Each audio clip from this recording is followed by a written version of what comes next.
Oi! Not on that desk, OK? Sorry.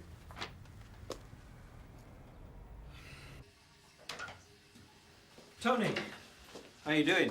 Fine, sir. You shouldn't be back yet, you know that. Honest, I'm fine. I'd rather be here than sitting at home. I'll give you the credit for knowing what's best for you. The funeral's next week. The DCI's got the details.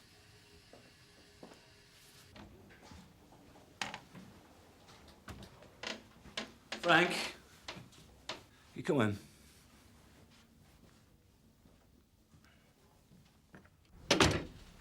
You all right? Oh, terrific, Gov. You busy? Well, we are one down. Who's taking care of Viv's workload? I've shared it between Tosh and Helen. Tosh is doing her witness statements. Alan's down with the DVU. Viv had some bits and pieces for him. What about you? Right. I've got a missing person for you. This is Jason Salter, age 25, disappeared 3 days ago. Foul play. We're not sure yet. So why's he come to CID? He looks big enough to look after himself. Special circumstances. Meaning you want me out the house? Well, there is that to it. But looks can be deceptive. This strapping lad's got a mental age of 6.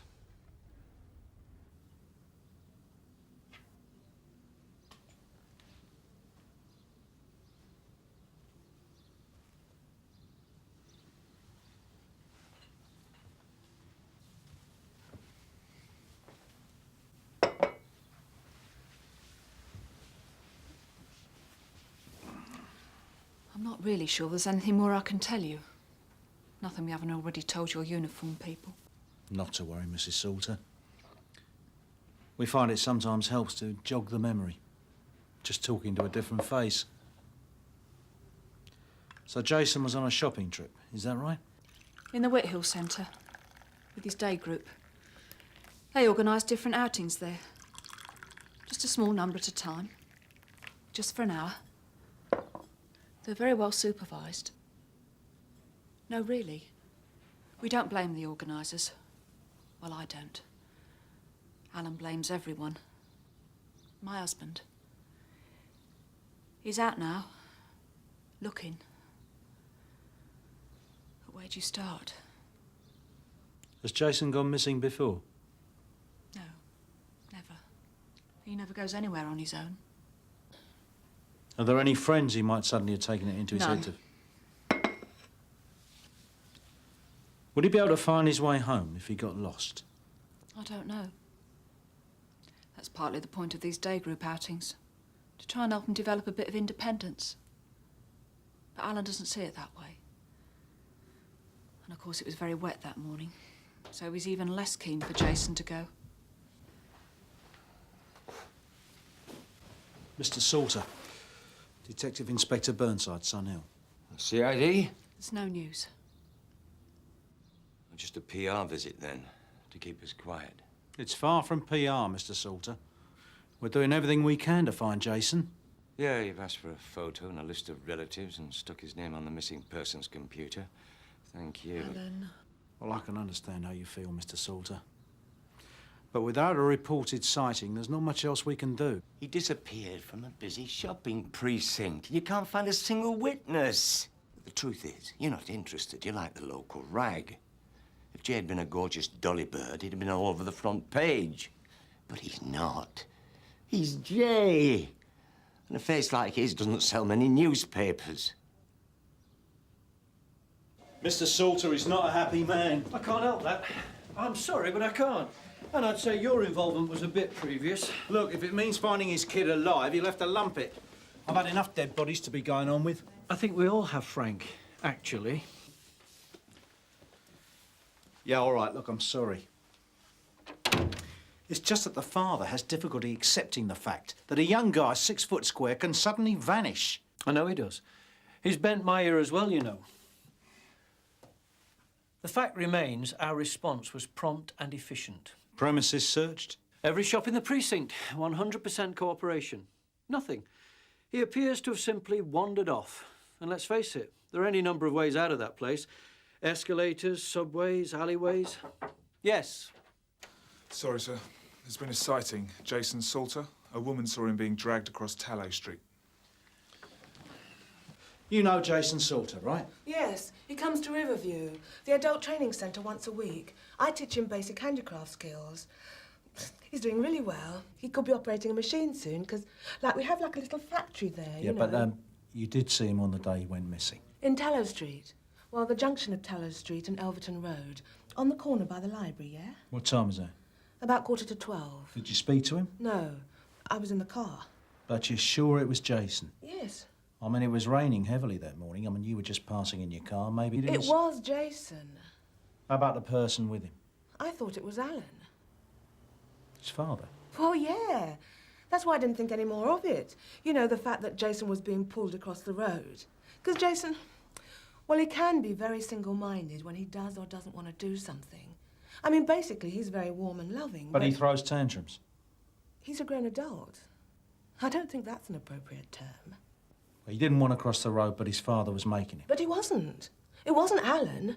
Alan was home with Cheryl that morning. She just told me when I phoned. So if it wasn't his father, who was it? No idea. Some guy very like him in a blue anorak.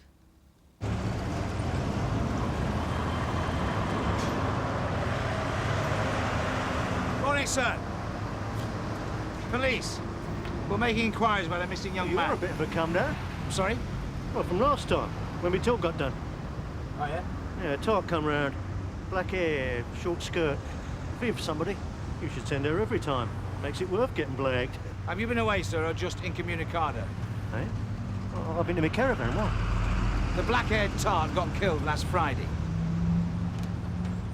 Have you seen this young man? It's Jason. You know him? Yeah, sure, he comes in here every week. Yeah?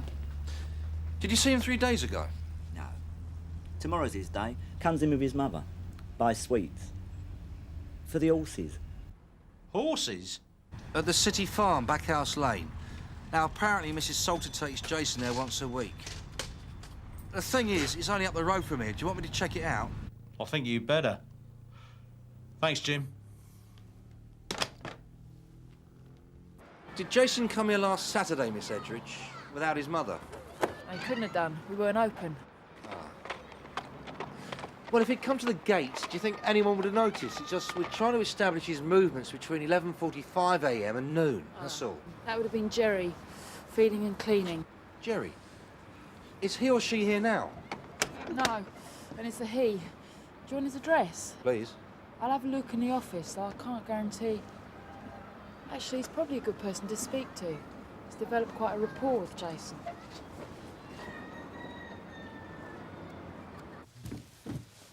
Mr. Jerry Whitfield? Yeah? I'm sorry to trouble you, sir. We're police officers. I wonder if you could spare us a couple of minutes. Concerning what? Jason Salter. Jason? Yes, sir. Can we come inside?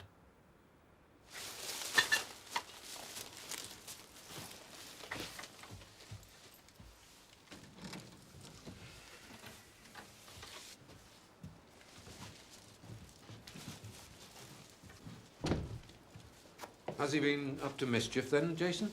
Well, we were hoping that you might be able to tell us that, sir. Is this your coat, Mr. Whitfield? Sorry? This coat, does it belong to you? No, it doesn't. What's wrong? Why are you asking about Jason? He's missing, sir. Missing? Last seen 3 days ago wearing a grey duffel coat. Predominantly. Predominantly. Friends come and stay from time to time. Male or female? Both. But no one at the moment. No. Why? I was just hoping there might be someone who could corroborate what you say.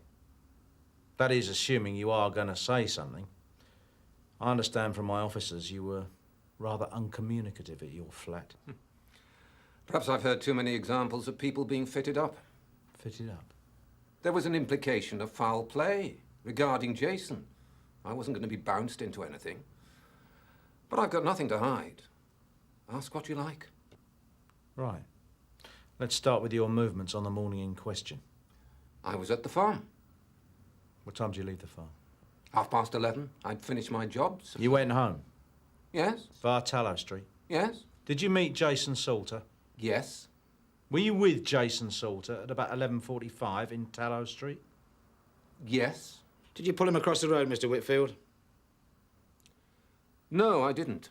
Because we've got a report of someone matching your description who did. On the contrary, Jason pulled me. Jason Salter pulled you across the road? Yes. Why would he do that? Because he wanted to go to the farm, to see the horses. He wanted me to go with him. I tried to explain to him that the farm was shut, but he didn't or wouldn't understand, so he grabbed my hand and pulled me. All the way to the farm? No, I managed to placate him. I said he could come to my house instead. That's just behind Tallow Street, as you know. So you suggested he come to your house? As a diversion, to keep his mind off the farm. And I was worried about him anyway. It was raining really hard, and he was already soaked. He suffers from chest complaints. It's part of his condition. I didn't want him catching a chill. So you took him home to warm up? Yes. And after you'd got him home, did you take his coat off? Yes, I put it in front of the fire to dry. I want to know what happened after you took his coat off. What do you think happened? What are you implying now? It's a perfectly straightforward question, Mr. Whitfield. Well, I didn't lure him back to my flat for immoral purposes. That's what you think, isn't it? That's about the limit of your imagination. It's not my job to imagine. It's my job to establish the truth. Yes, well, the truth about Jason is the truth about most handicapped people. Their handicap is their relatives, the people they're saddled with. In Jason's case, his parents, especially his prat of a father. You've met Mr. Salter, have you? I don't have to have met him to get the picture. Oh, right. Jason's locked in a box. He has so much energy, vitality, intelligence. And he's allowed to live for what? 2 hours a week? And why? Because he doesn't fit the norm. And his parents are frightened of that. After 20 years, they're still frightened. They haven't got a clue how to tap into what's there. And you have. How do you make a living, Mr. Whitfield? The farm can't pay that much. I'm a special needs outreach worker, if you know what that is. Council? At the moment, soon to be cut back, naturally. Well, I'm sorry to hear that. And you do your outreaching at the farm? It's part of the programme, yes. I do voluntary work there as well. Just for love? Because of the results. Why do you think people like Jason react so well to animals? Because they don't get patronised or suffocated by them. They get an innocent physical response to their affections. Is that what you give? An innocent physical response? What happened to Jason Salter, Mr. Whitfield? Nothing happened. I sent him home. He doesn't know his way home. Of course he knows his way home if he's allowed to find it. You didn't phone his parents to let them know where he was? What for? Because they were worried sick about him, that's why. I had no reason to suspect that.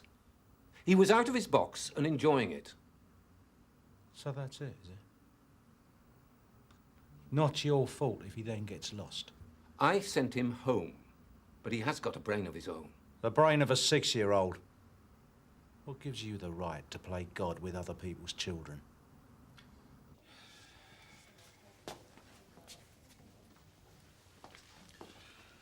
I don't know what you're getting steamed up about. You're not even a father. Still in the frame? I don't think so. Lethal but innocent. Kick him out. Should never have gone into CID. What? Viv. Oh. Should have stayed at Plonk and gone for stripes. You should know. Get yourself off the streets. What, because we're women and only men should get shot? Don't be such a prat, Tony. 643 from Sierra Oscar receiving. Yeah, go ahead, Marika. We've had a 999 call from a public phone in Bream Lane. Sierra 1's tied up. Can you deal? Yes, on way. Be about 3 minutes. We're in Sheetham Road. Thanks, June. The callers are Mrs. Madison. Nature of the problem unclear. Mrs. Madison? Oh, I'm so sorry to trouble you. There's something in the canal. With my eyesight, I can't be quite sure, but... Whereabouts, love? Over by the factory. But you sure you're all right? You wait here a minute, yeah?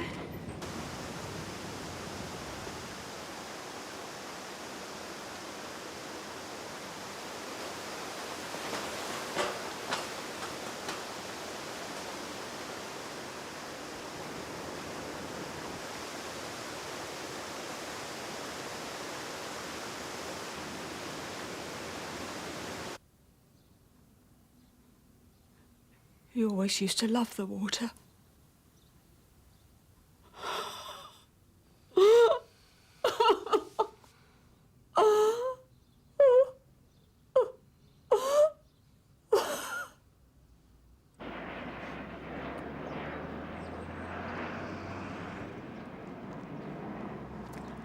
Sir, Mr. Hennings reckoned he might have seen Jason 3 evenings ago. Where? By the canal. Just over the back there. Big geezer, right? Sandwich short of a picnic. Wearing a blue pullover. Well, what time was this? Oh, I don't know, about 5:30. I'm out with the dog and I. And this geezer comes along jabbering to himself. Sees Arnie, the dog like, and he's all over him. I thought he was going to crush the poor little bugger. Anyway, this other fella comes up and back down the footpath like, and he shouts out to the big fella. Can you describe him? Oh, I see him middle-aged, quite a big bloke. Not as big as a dopey one, though. Well, what was he wearing? Yeah, jeans, anorak. Colour? What? The anorak. Oh, blue. Blue, that's it, yeah. Anything else you noticed? Like what? Hair colour, style, long, short? Oh, yeah, that's right. Hair. Very short. Like a squaddy. You know, bullet head.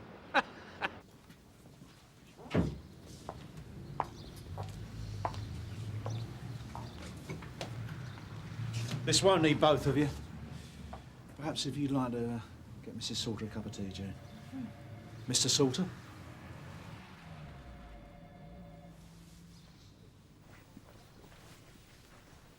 This way, please. Mrs. Salter.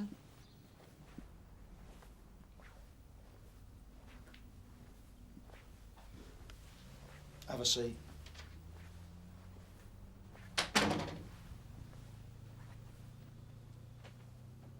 I don't know quite how to say this, Mr. Salter, at such a time.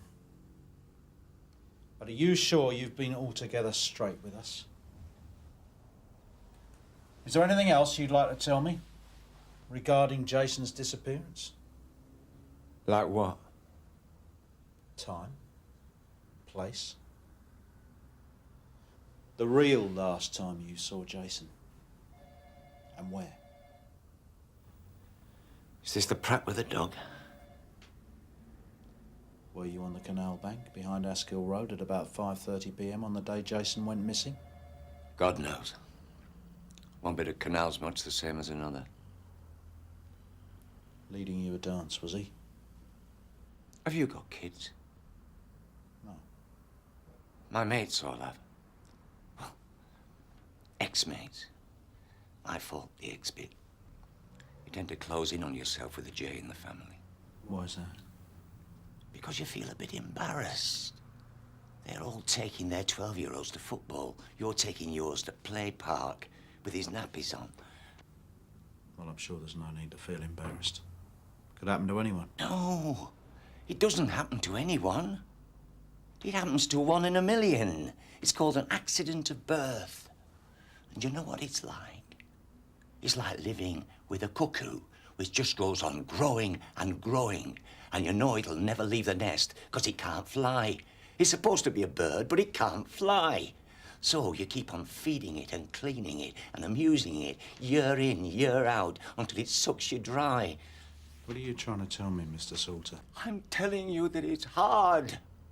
Some people have a lot more love to give, a lot more patience than others. Cheryl has. I wish I did. I feel guilty that I haven't, but that's the way it is. I cared for my son, but love him? No. I hate him. And most of the time, I hate myself for having brought him into the world. I think I should caution you, Mr. Salter. You don't have to say anything further, but anything you do say may be given in evidence. Oh, it's all right. Don't panic. I wouldn't kill my own flesh and blood. It's the other way around. He's been killing us from day one. He only got to look at his mother. So what happened then?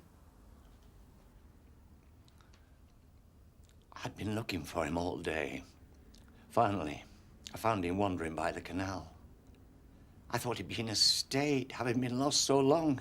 But when he saw me, he just ran off, laughing, like it was a game. Eventually, I spotted him again, with the guy with the dog. I called his name. Off he went. A bit further along, he slipped and fell into the canal. Just lost his footing. By the time I got there, he was floundering about and crying his eyes out. Because he never liked water. No matter what his mother said, he used to hate it. He used to hate getting his face wet. And I was standing there on the bank, and it was like, it was 10, 15 years ago when we used to go to the swimming baths. I used to try to teach him to swim. Years I tried, but it was no use. He just couldn't coordinate his legs and his arms. He just splashed and floundered about and cried.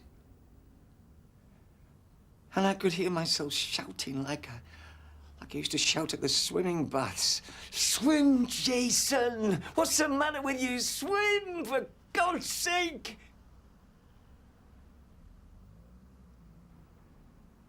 And then it went quiet. It was getting quite dark, and I couldn't see him. You didn't jump in? Or call for help? No. I just stood there. About half an hour. I stood and looked at the water.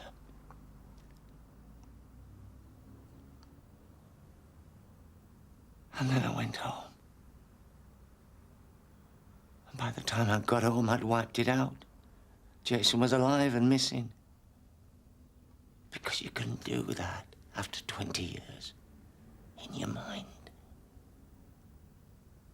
You can reconstruct it like it should be.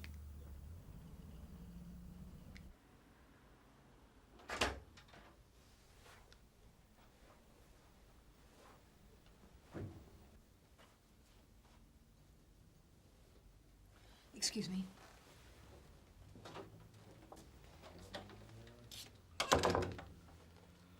I've got some talking to do.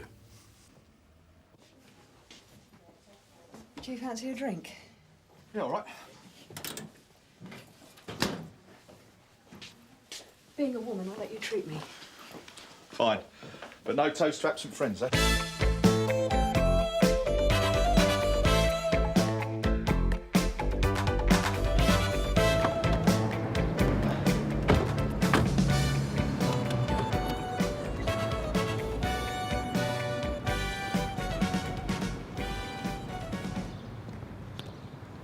Mr. Moran? Yeah, that's me. PC Quinnan, Sunhill Burglary Squad. This is WPC Croft. Do you mind if I go in and have a look round? Be my guest. Never rains, but it pours, eh? Yeah, it would be better if you didn't touch anything, Mr. Moran. We're expecting to see a crimes officer any minute. Well, they used crowbars, didn't they? Doesn't take the brains of an archbishop to work that out, does it? Mark Andrew Warren. Age 16? Yes. This was taken at Christmas. Right. And you say you went up to bed at the usual time? 11 o'clock, yes. Well, we weren't much longer going up ourselves. And then I went to wake him up this morning. I always like have his breakfast ready first. The bed hadn't been slept in. You don't think he could have just got up early and gone out, do you? You don't know. I have to drag him out of bed in the morning. And he hadn't had a row or anything? No. I mean, I'm not saying that we don't ever. Families do, don't they? He's never done this before. Well, he hasn't taken anything with him, so it doesn't sound as if he's run away. He's no reason to. So we'll circulate his description, and if he turns up in the meantime, you will let us know, won't you? Of course. The station tried to contact you last night when the alarm went off. They couldn't get hold of you. I was at my girlfriend's. I've only just got here. Have you had time to work out what's missing? I couldn't give a monkey's. Sorry? That's the liquidator's problem now, mate. I went bust on Friday. The business went under on Friday. I was appointed liquidator the same day. So you're actually the key holder now? Yeah. I know I should have informed you. It's on my list of things to do, but you can see the state of the place. The alarm system was the least of my worries. Oh, well. Never mind. What time did it happen? About 2:30 this morning. Any idea if they came in here? Yeah. Looks like it's been turned over, doesn't it? No, that door was still secure. So they only took stock from the shelves out there? Well, as far as I can tell, yeah. Right. Well, we'll need a list of what's missing and a list of Mr. Moran's retail outlets. Well, that could take a while. I think he kept most of it up here. It'd be quickest asking him. I just did. He didn't seem all that interested. Yeah, he's an awkward servant, sir. Understandable in the circumstances. Suppose so. You know, they all blame the recession. But between you and me, it's a miracle he's lasted this long. So you haven't seen anybody hanging around here at all? No, just kids. But then there's always kids knocking around here. Whoever it was, I just wish I'd have done it a couple of months ago. A nice insurance claim might have seen me through this. Mr. Moran, it'd be a great help if you could give us some idea of what's missing. And do his job for him? Why should I? You'd be helping us. Oh.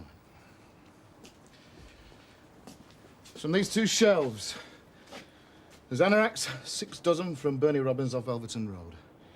There's jeans, 501s, 2 dozen pairs in boxes. I'll confirm that as soon as I can. You don't need to confirm it. I know what's in here, even if you don't. Yeah, all right, Mr. Moran. I mean, you come down here telling me how to run my business. I'm only doing my job. Oh, yeah, and what is your job, hey?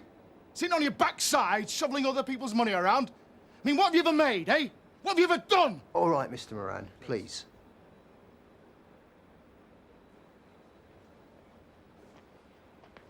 Tell you what I'd like to know.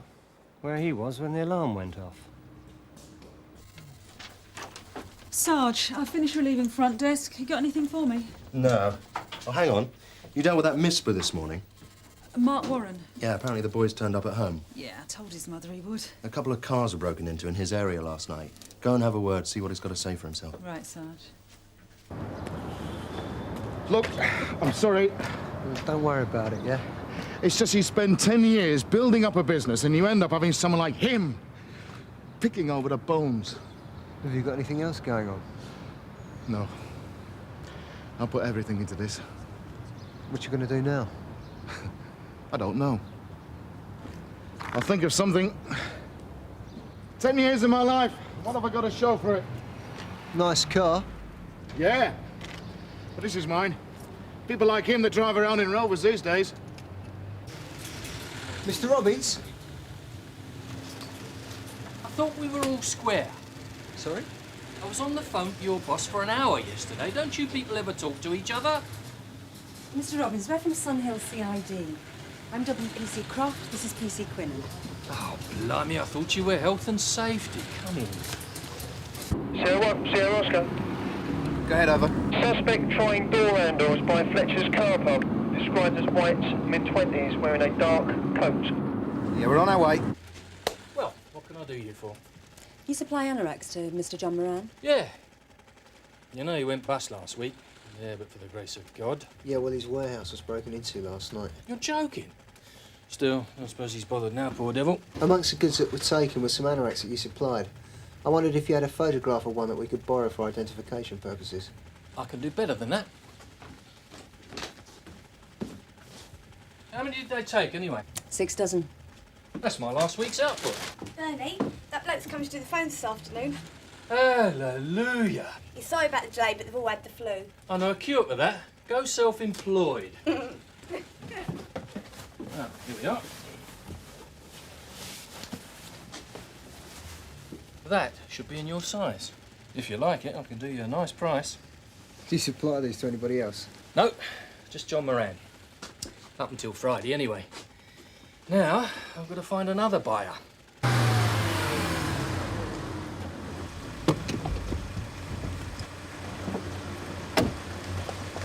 Was it you rang about the bloke trying car door handles? That's right, he's just gone. I think he broke into one. It's a red Fiesta on the corner there. Which way did he go? Down the street, across there. Bridge Street.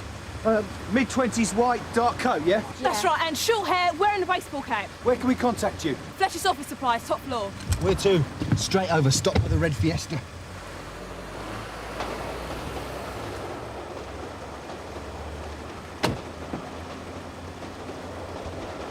Yeah, he's nicked the radio. Take a left down here. So what we're looking for? White, mid-20s, dark coat, baseball cap. That's him. I bet that's him. Slowly, slowly, Steve. Check him out. Check him out. Looks like Terry Prosser. Who? You know, off the Cockcroft estate. Don't know him. Yeah, you do. He was caught breaking into a phone box that only takes credit cards. Was that him? Yes, it is him. Let me out, Steve. Steve, come on, come on, come on, come on. Watch it. Let me out. Oi, Prosser! Oi!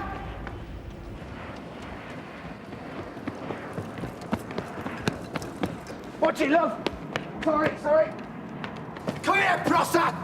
Police! Stop! Just stop, Prosser! I'm warning you! Get out of the way! Oi!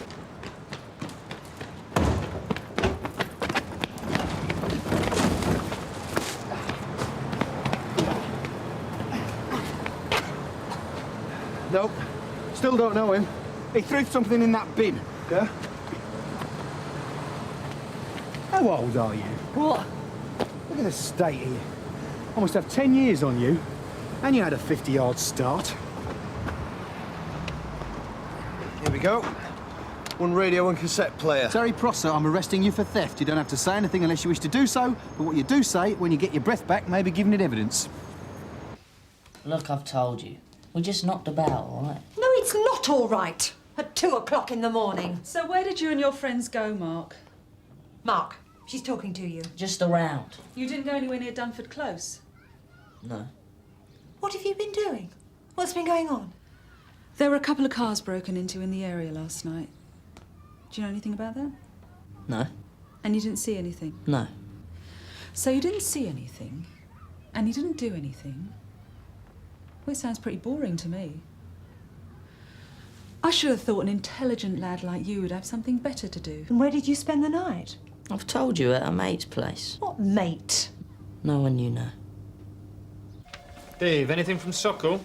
I doubt it. They use crowbars to get in. Looks like they grabbed the first thing that came to hand. Well, Donna's drawing up a list of likely candidates. What about the owner? He's not a happy man. Why'd you blame him? You don't reckon he might have fancied liberating some of his own stock? Keep it out of the hands of his creditors? Oh, the liquidator seemed to think so. Really? Any particular reason? No, he just sort of hinted at it. So where was Moran when the alarm went off? Well, he says he was at his girlfriend's. No doubt you'd back him up on that. Dave? Well, I don't know. He seems like a decent sort of bloke to me. Yeah, he's also a bankrupt sort of bloke. People in his situation do all sorts of things. Torch factories, top themselves.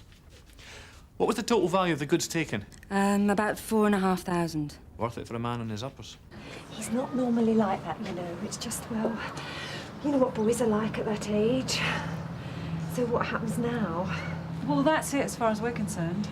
Well, you don't think Mark was involved in those car break-ins, do you? We have to ask, Mrs. Warren. I can't believe he'd get involved in anything like that. I mean, he's not that kind of boy. No. Well, at least he's back. That's the main thing. He's living round here, you know. That's the problem. Sorry? I mean, I'm not a snob or anything, but you know as well as I do. Most of the troublemakers round here live on that estate. So do most of the victims, Mrs. Warren. Right, we'll start with your room. Which is it? That one. Smells like a camel's dead in here. See, you've been entertaining. Thought your mum lived here. She used to. Here we go. Come and sit over here, Terry. She coming back then, or what? She can please herself, stupid cow. It's the lot then, is it? Yeah. Apart from these. You've been branching out, Terence. Look, I don't know where they came from. You what? I bet I do. Moran's warehouse. Am I right? No, I don't know. Come on, Terry. This bloke gave me them. Had a red suit on, did he? Came down the chimney. What bloke? Not a bloke, a kid. One of Santa's little helpers. A kid from round here. He lives over the road there. His name's Mark Warren. Mark, for God's sake, just tell him what he wants to know. Please. I've got nothing to say. Your mate Terry Prosser's got plenty to say. Who? Oh, come on, Mark. We know you were out with him last night. He's already told us that. He tells us you've been going out quite a lot at night. Who's Terry Prosser? He's also told us that it was you and he who did those 2 cars in Dunford Close and Goddard Street. Oh, my God. But I want you to tell me about the jeans. I don't know what you're talking about. What I'm talking about, Mark, is burglary. Nearly £5,000 worth of goods stolen from Moran's warehouse at 2:30 this morning. Whatever it is you've done, Mark, just tell him and let's get this over with. I don't know anything about it. Don't protect him, Mark. He doesn't give a damn about you. If you let him, your so-called mate's gonna let you take all the blame for this. Look, I put my hands up to the radios. What more do you want? Tell us about the jeans and the anoraks. The truth this time. I've told you the truth. But that Mark Warren gave you them, yeah? Very generous. Wish I had mates like that. Look, he's not really a mate, right? He's a little prat. He keeps buying stuff, booze and fags, you know, to keep in with us. So, what happened last night? We was out till about, I think it was 12:30. And Mark cleared off about 1:30. I went home, I went to bed. Next thing I know, he's hammering on the door. What, it's Mark Warren, is it? Yeah, and he's got these 2 boxes of jeans. Which he gave to you. Well, that's right. Well, he reckoned I'd know where to shift them. So, excuse me, you're telling us that Mark Warren did this burglary on his own and just popped into your place on his way back home? I'm just telling you what happened. He turned up with these jeans. That's God's honest truth. And what did Warren say about these jeans? Nothing. Oh, come on, he must have said something. He said they'd fallen off the back of a van. I was coming home down Dale Road. What time was this? About 1:30. This van come down the road, the back doors opened, and these boxes fell out. Fell out or were pushed out? I don't know. I think Mark. They were chucked out. Someone slammed the doors and the van drove off. Did this someone get out of the van, go round and shut the doors, or were they pulled shut from the inside? From the inside. Right, so there were 2 of them. I suppose so. Well, I didn't see anyone. It was dark. Can you describe the van? I don't know, just a van. Like a transit, white or yellow. Any idea of the registration? No. I think it had a G in it. I reckon Prosser's winding us up. He's too thick, isn't he? Anyway, burglary's not his style. So he's going up in the world. He's ambitious. Maybe he's brighter than we think. What's new from Prosser? Nothing. He still reckons that Warren brought the jeans round in the early hours. And they fell off the back of a van. That's what Warren's just told me. Well, it's not impossible, though, is it? I mean, somebody does the job, they leave in a tearing hurry, the back door's flapping open and a couple of boxes fall off. So why didn't they stop and pick them up? Well, maybe they didn't notice, maybe they panicked. Yeah, but Warren says they were chucked out. All right, so maybe they're nicking to order. They were after the anoraks and they grabbed the jeans by mistake. Why dump them? Somebody had taken them off their hands. It doesn't make sense. It's so stupid, it's almost got to be true. Did Warren give a description of the van? White transit. I thought it might have been a G-Reg. Like John Moran's.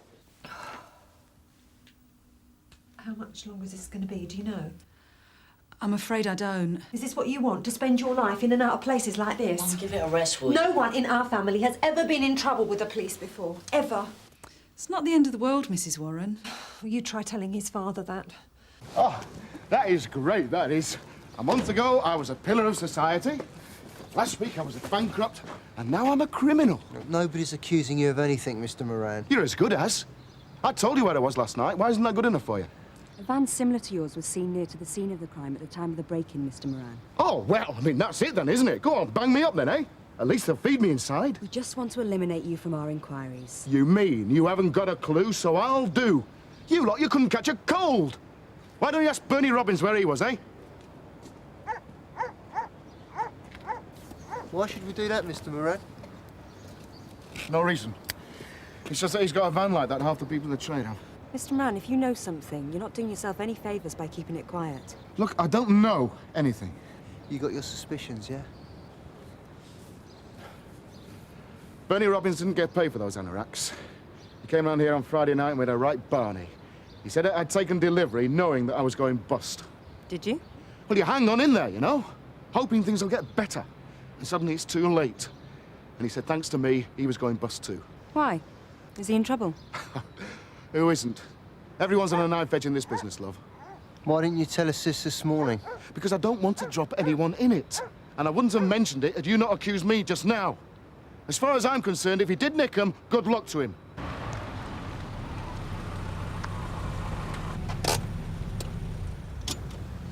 Oh, yeah? Where's he going? Oi! Oi! Hang on! Oi! Oi! Right, Dave, I want that van stopped. Sierra Oscar from 340. Sierra Oscar from 340. Hello there. Look, sorry about that. He drives like a lunatic sometimes. I'll have words with him when he gets back. Mr. Robbins, I'm Detective Sergeant Gregg from Sun Hill. I believe you already know my colleague WPC Croft. I wonder if we might just ask you a few questions. Go ahead, Dave. Yeah, suspect vehicle, white transit van. Registration, Golf 956 Kilo Alpha Bravo. Last seen on Elverton Road heading north. Is that it?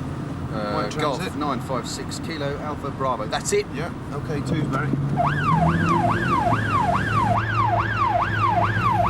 Oh, move!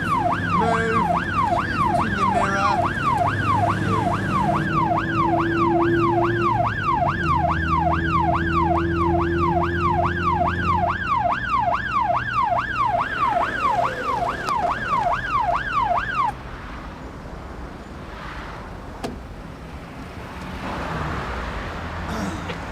Good afternoon, sir. If you wouldn't mind getting out, please.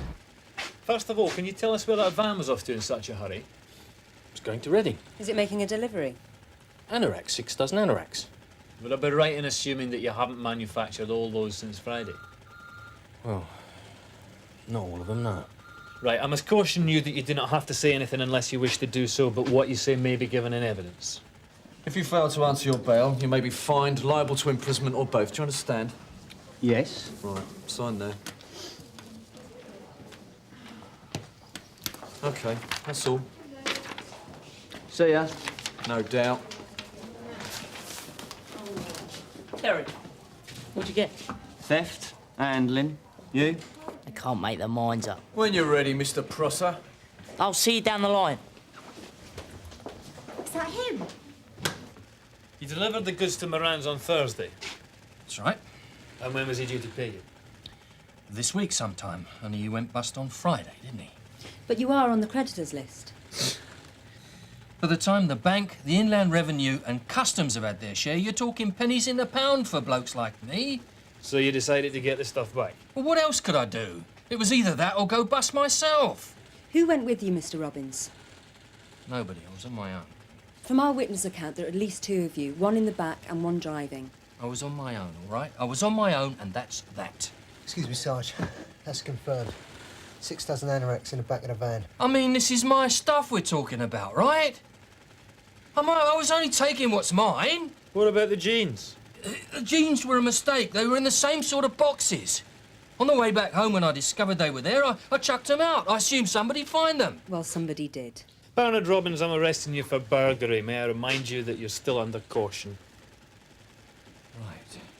It's called theft by finding, Mrs. Warren. But Mark didn't steal anything. They caught the man that stole them. Mark just found them in the road. I know, but you're supposed to hand them in. Mark took them round to Terry Prosser's with the intention of selling them. Then there's the car break-ins. What's going to happen to him? Well, because he's a juvenile, we'll submit his papers to the Youth and Community section. You'll get a visit from the referral officer, and then they'll make a decision after that. Well, they won't send him to prison, will they? Well, I don't know what they'll decide, but it is his first offence.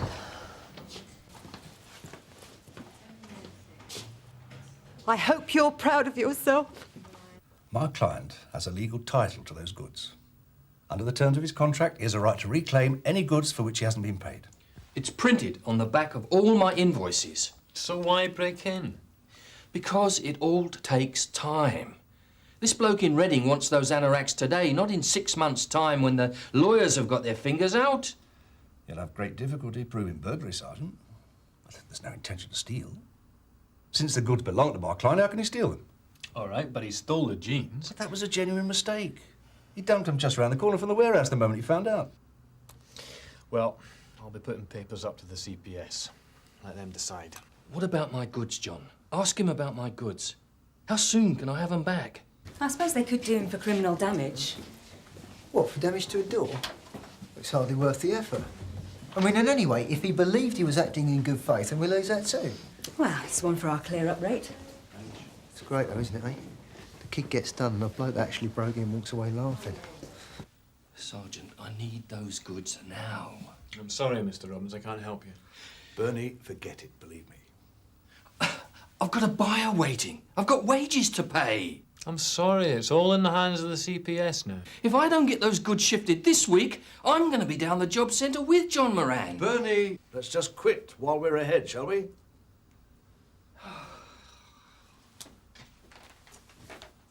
No, Mrs. Warren. It's there. Oh, I'm sorry. I don't know what's wrong with me. It's all right. Took me 6 months to work it out. Aren't I getting charged then? You'll be hearing from us in due course, Mrs. Warren. Well, is that all then? Can we go? Yes, that's it. Thanks. Come on. Mrs. Warren? It's that way. I'll see them out, Sarge. Thank you. I'm sorry. I've never been in a police station before. She better get...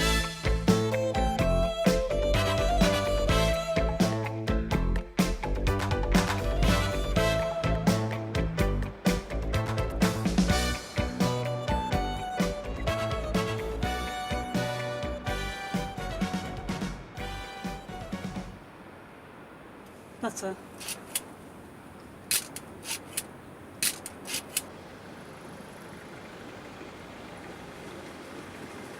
Mrs. Hipwood. Get in.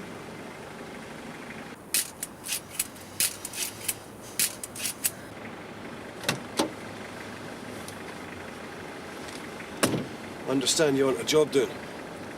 Possibly. Are we going somewhere? Great. I don't like sitting in parked cars. It's this thing I have. Hang on. We don't want to risk her seeing us, Sarge.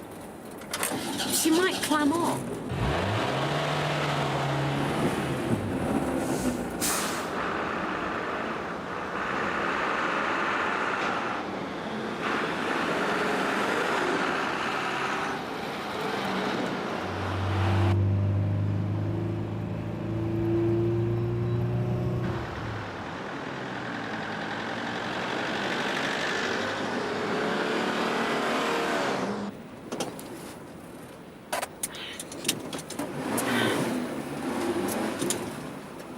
We should have been quicker.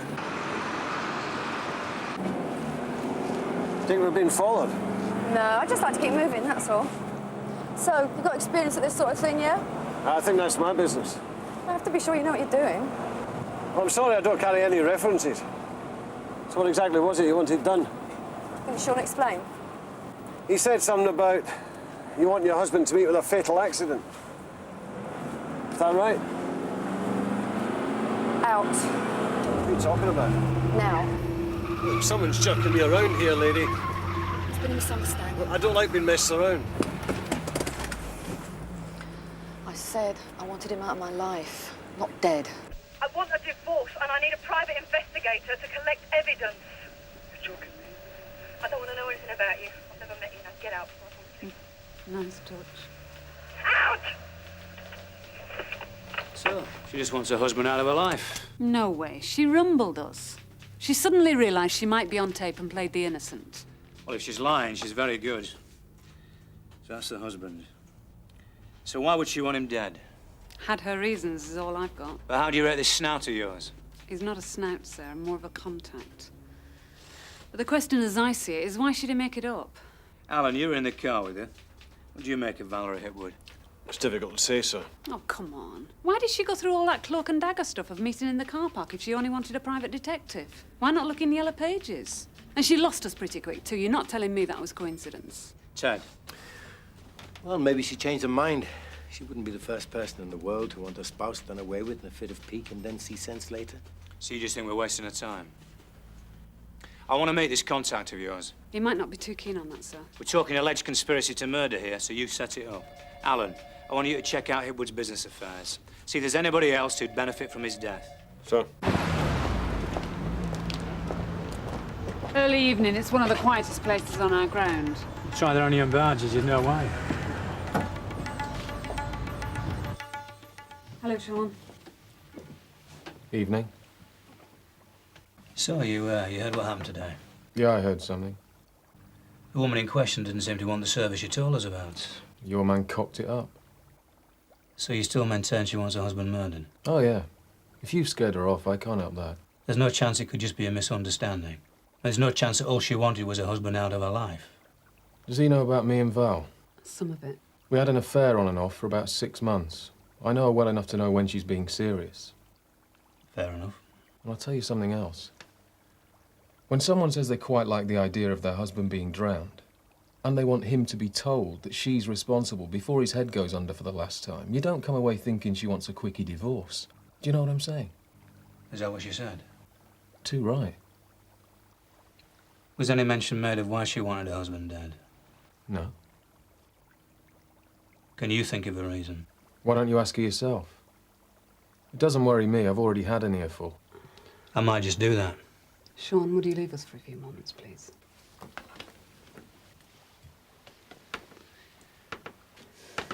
Sir, there was someone else who drowned recently, 2 or 3 months back. Bob Fish. Death by misadventure. So who's he? He used to work for Frank Hipwood. Check his last moments. The pub where he drank, talk to his mates. And have a chat with his wife. It was looked into at the time. There was nothing to indicate foul play. It's all in the inquest report. Yeah, I know it's probably just a coincidence, but have a look anyway. See, I think Valerie Hipwood was serious about having her husband murdered. So I want to know if there's a connection. But more to the point, she may be still thinking about it. Which is why I also want you to have a word with her husband. You want me to tell Frank Hipwood about this? You're not with me, are you? See, I think she was serious about having her husband murdered. But we've got no evidence, no motive, nothing. Now, you don't have to mention any names. Just tell him that we think there's somebody after him. Provoke him with that. See how he reacts. Okay. Come on, you're not washing your hair. You really do want to get that unemployment scrappy, don't you, eh? Hey? Now do it properly. I don't know. Give them work experience, how do they repay you? A couple of GCSEs, they think they know it all. Next time, do it properly, mastermind. So, what are you trying to do before today, then? Well, we've got some information we think might interest you, Frank. Oh, yeah? Yeah. We heard someone may be intending and doing you physical harm. In a very serious way. Nah, it's not possible. Having an enemy in the world, me. Jeff. All right, bro. Who is it? We don't know. Well, that's handy, then. That's a lot of use, isn't Well, it? there might be nothing in it. It might be just a rumour. Or wishful thinking. Have you any thoughts on who might want to get to you or why? Don't waste my time. We think there might be a connection with Bob Fish. Bob Fish? He's been dead and buried for 3 months. We're aware of that. He was a drunken prat, a nobody, an accident waiting to happen. And as it happens, it was handy when it did. Saved me the trouble of sacking him and paying him his severance. And what's it got to do with me, anyway? I was out of the country when it happened. And it was an accident. That was what the coroner said, wasn't it? That's right. I know what your game is. But some of us have got work to do. Yeah? I want those 2 finished before you go to lunch. You got that? Thank you, bud.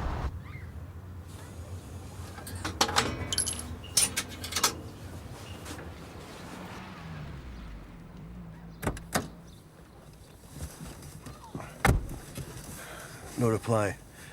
Good. She should be here soon. Should have been here by now, sir. You walked back from the pub along that towpath 1,000 times. Never slipped before. I suppose you just had one too many. Once too often. Yeah. You'd have thought with a name like Fish. He couldn't swim. You could drink like one, though. Mum! Mrs. Fish, how was your husband and himself before the accident? I mean, did he have any pressure on him at all that you knew about? What are you suggesting? I'm not suggesting anything. I'm just asking. How did he get on at work, for instance? There was a bit of trouble with his job a couple of months before the accident, but Val sorted that out. Val? Valerie Hipwood? You know her? Yeah. She's my cousin. She got Bob the job with Frank in the first place. Oh, I didn't realise. Oh, yeah. And when it looked as if he might get the sack that time, she persuaded Frank to give him another chance. And why was Bob getting the sack? The usual. He's drinking. He said something out of line when he came back from the pub one lunchtime. Wouldn't tell me what it was, but he was sure he'd get the bullet. So I had a word with Val, asked if she could speak to Frank, and she sorted it. I know a lot of people say Frank's difficult, but he treated us all right.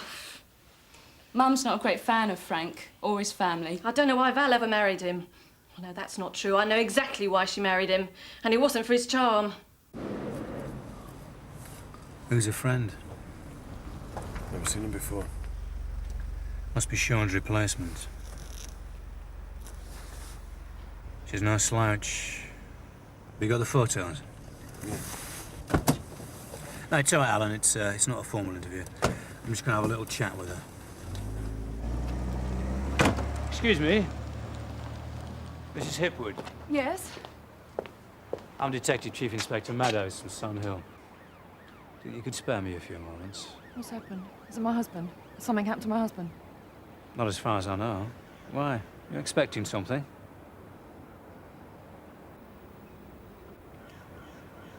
I suppose you'd better come in.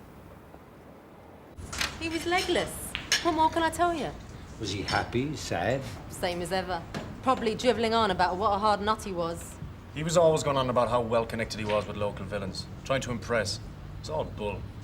After he dropped his second glassful, we told him enough was enough and to go home. That was it. Oh, you, Brian? Come here a minute. Brian might be able to tell you.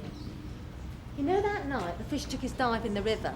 Nothing particularly unusual happened, did it? I mean, he was just a bit more drunk than usual. Dunno, lover. I wasn't here. Weren't you? No, I was away. Holidays, sorry. I'll see you later. I've got to see a man about a dog. See ya. If you thought he was a straightforward private detective, don't you think it's odd arranging to meet him in a deserted car park? Very. So he was one of yours. And there I was, thinking he was some kind of thug.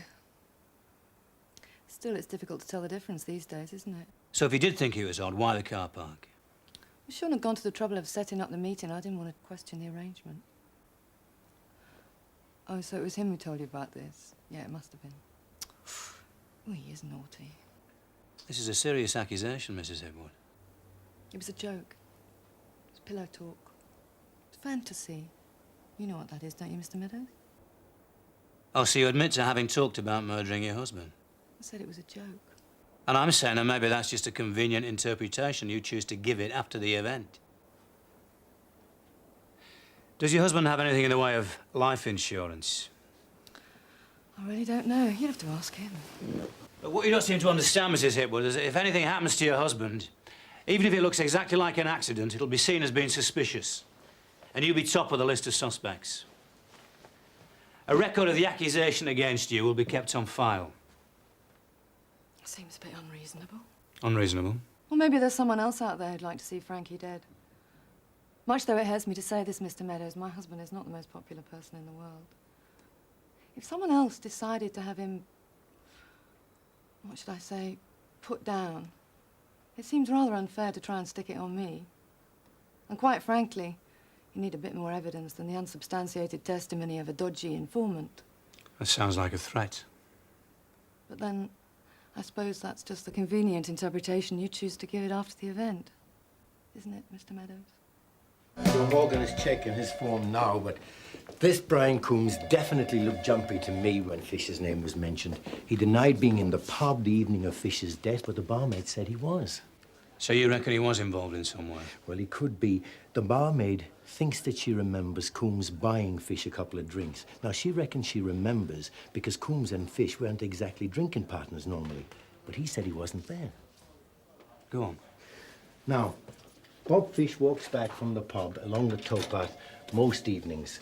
So if anybody wanted to do away with him, that would be the obvious place to do it. Now, it would look more like an accident, the drunker he was, as well as easier to pull it off.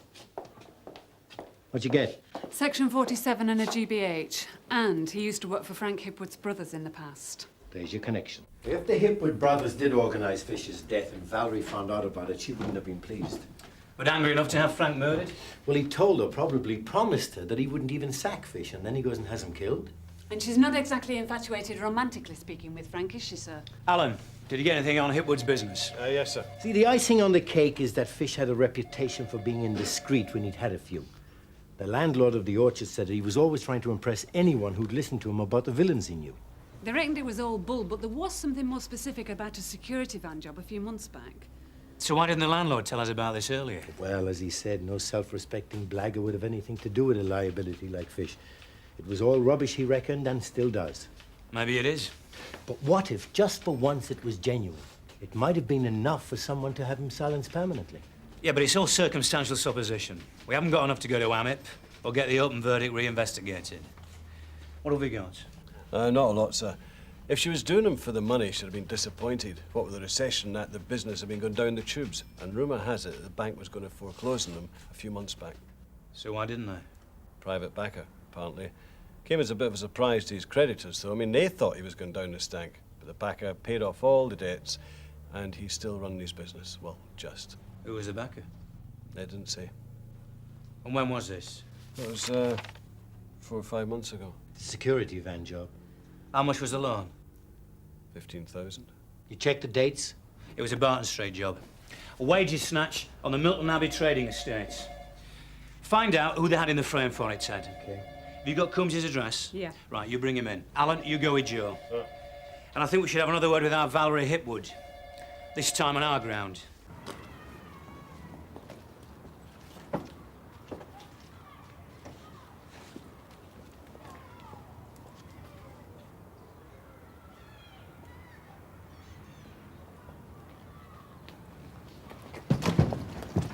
Another holiday, Brian?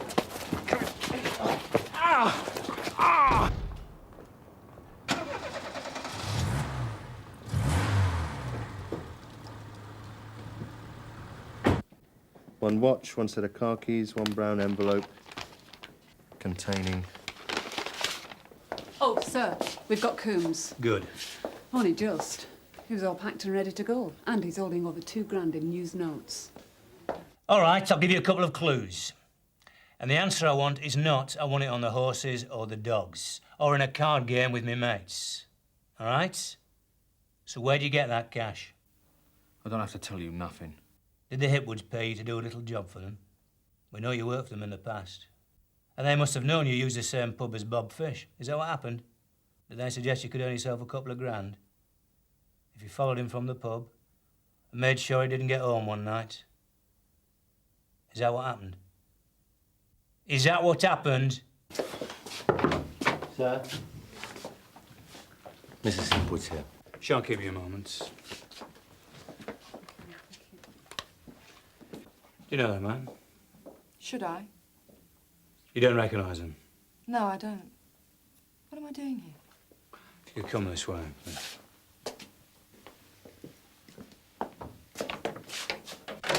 Take a seat, Mrs. Hipwood. Do you want a tea or a coffee? If it's all the same to you, I'd like to get this over with.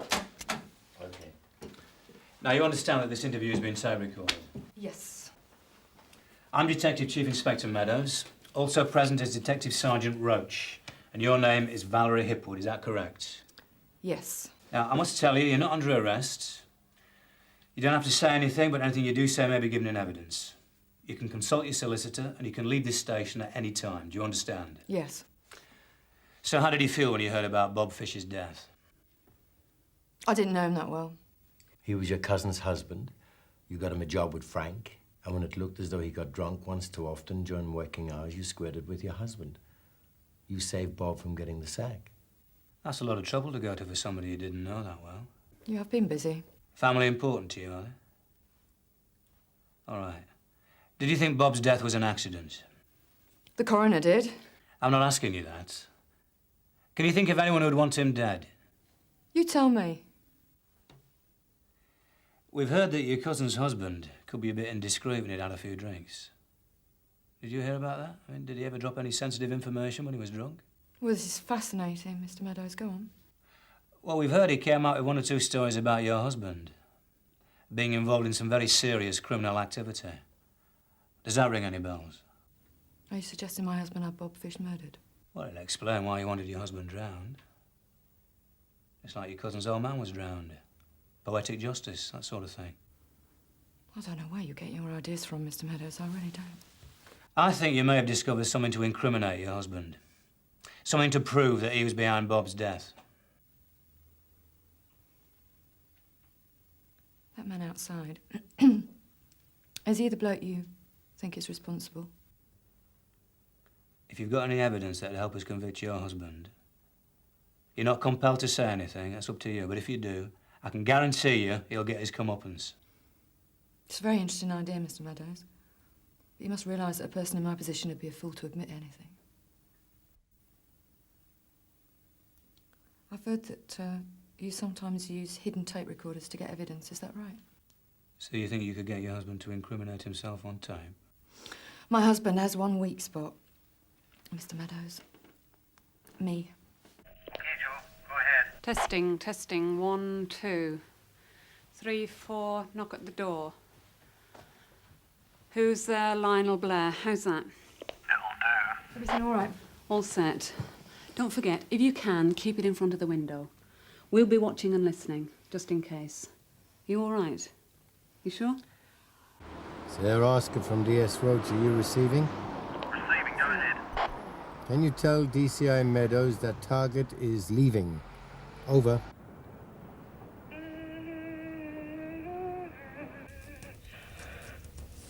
Sorry, boys.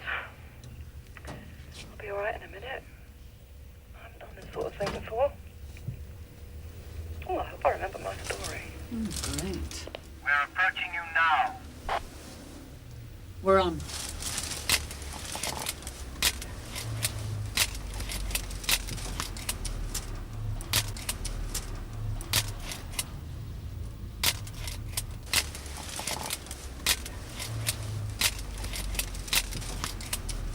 Frank? Hello, go. In here. I want to talk to you. Who the hell's Brian Coombs? Oh, so you do know him then? He's been leaving messages. Very nasty, threatening messages. What's he got on you, Frank? What have you been up to? He said you didn't pay the going rate. It's about Bob, isn't it? I don't know what you're talking about. Frank, don't lie to me. Please, just don't lie to me. Okay. I can understand. You might want to protect my feelings.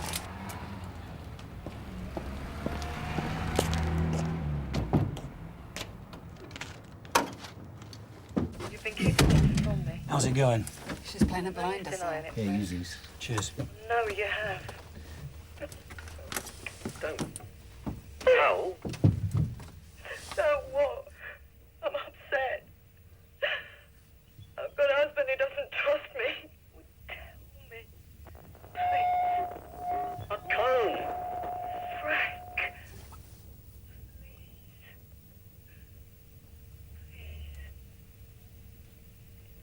It doesn't go beyond these walls. What do you take me for? You don't understand. If it was just down to me, I wouldn't have done it. But my brothers found out that idiot was blabbing his mouth off about the security van job. It's all right. I understand. So you had him Murdered. Yeah. We had him murdered. And this Brian Coombs, he's the bloke who was responsible for Bob's dive in the river. Yeah. How much did you pay him, Frank? I don't want to talk about it. How much was it? Oh, Frank. Poor Frank. She's giving him a cuddle. I don't believe it. Is that someone at the door? That's a kill, Gov.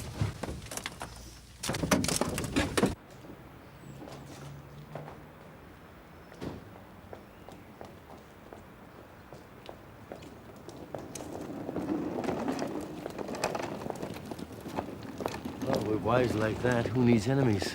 They deserve each other. I'm Detective Chief Inspector Meadows from Sunhill.